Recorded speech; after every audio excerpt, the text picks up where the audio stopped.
Hey everyone, this is David Brown with the migration update from May 20th, 2022 from the Braddock Bay Hawk Watch. Today we had great conditions for hawk watching.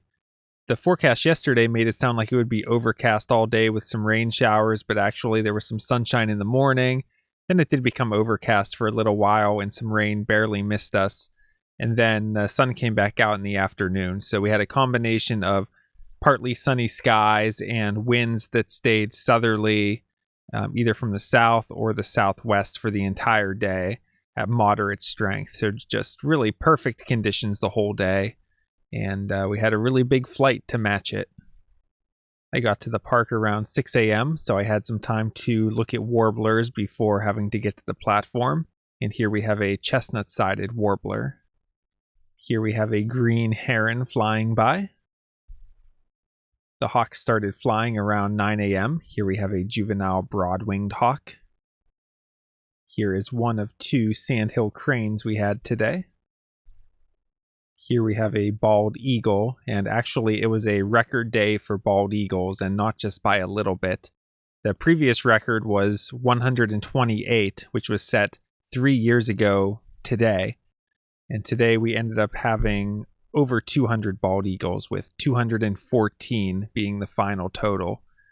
With 1 hour, we had over 50 bald eagles in that 1 hour alone. Other hours, we had like 30. So just a huge bald eagle migration today on the favorable southerly winds that continued the whole day. This is a great egret.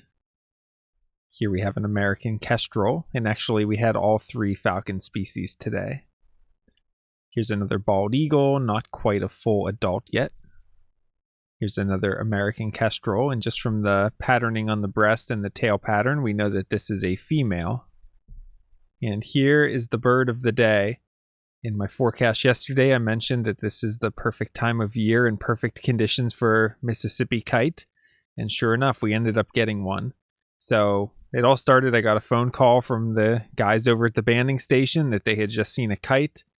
And so we knew to be on the lookout, and it probably took 15 minutes for it to get to us, and we're only like 1 mile away.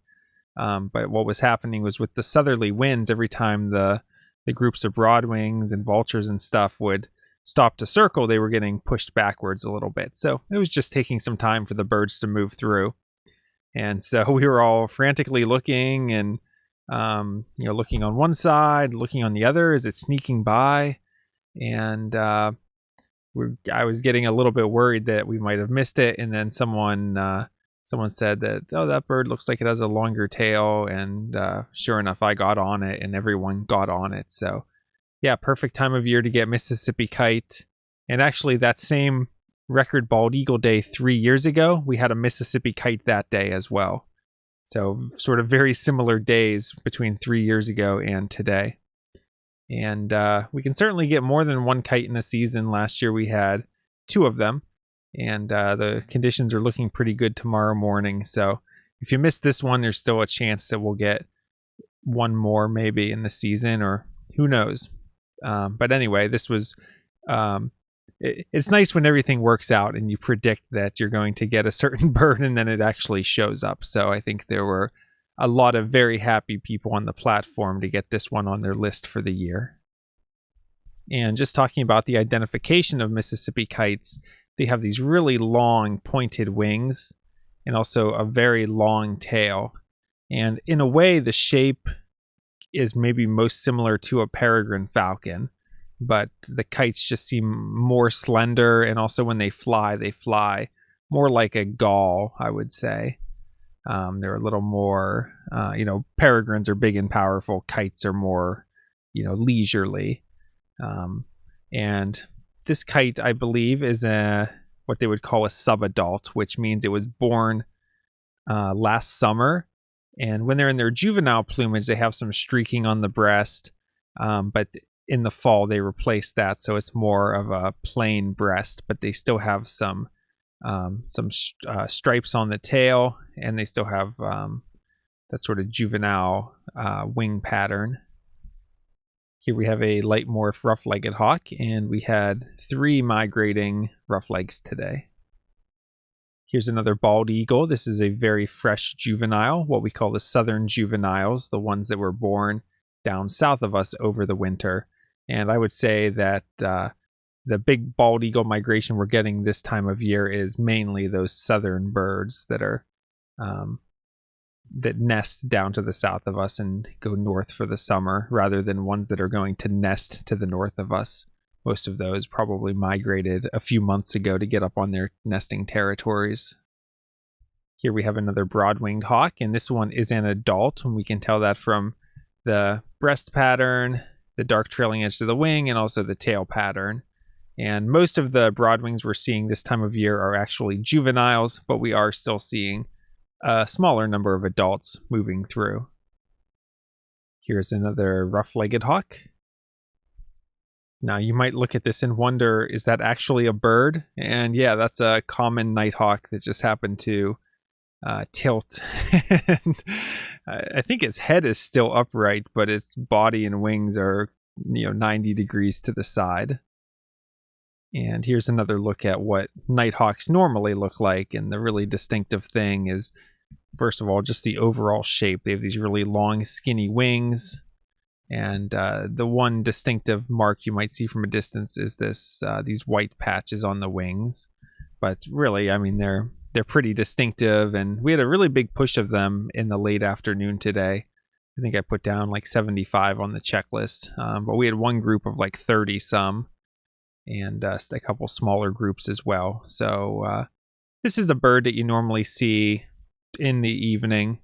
They're active at dusk and dawn, but especially in the evening and a day like this when you have those strong southerly winds.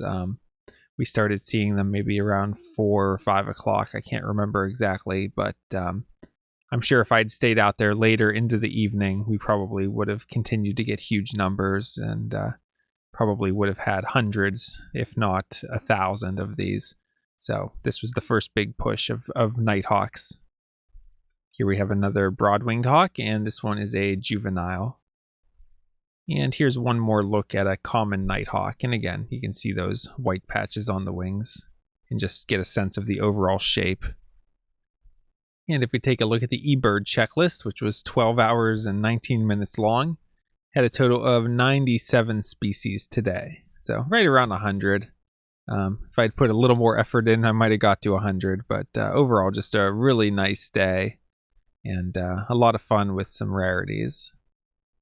And if we take a look at hawk count for our migrant raptor totals today, we had 201 turkey vultures, 23 ospreys, 214 bald eagles, which again was a new single-day record, 7 northern harriers, 8 sharp-shinned hawks, 4 Cooper's hawks, 1,488 broad-winged hawks, 23 red-tailed hawks, 3 rough-legged hawks, 3 American kestrels, 1 merlin, and 1 peregrine falcon, and 1 Mississippi kite, for a grand total of 1,977 migrant raptors today.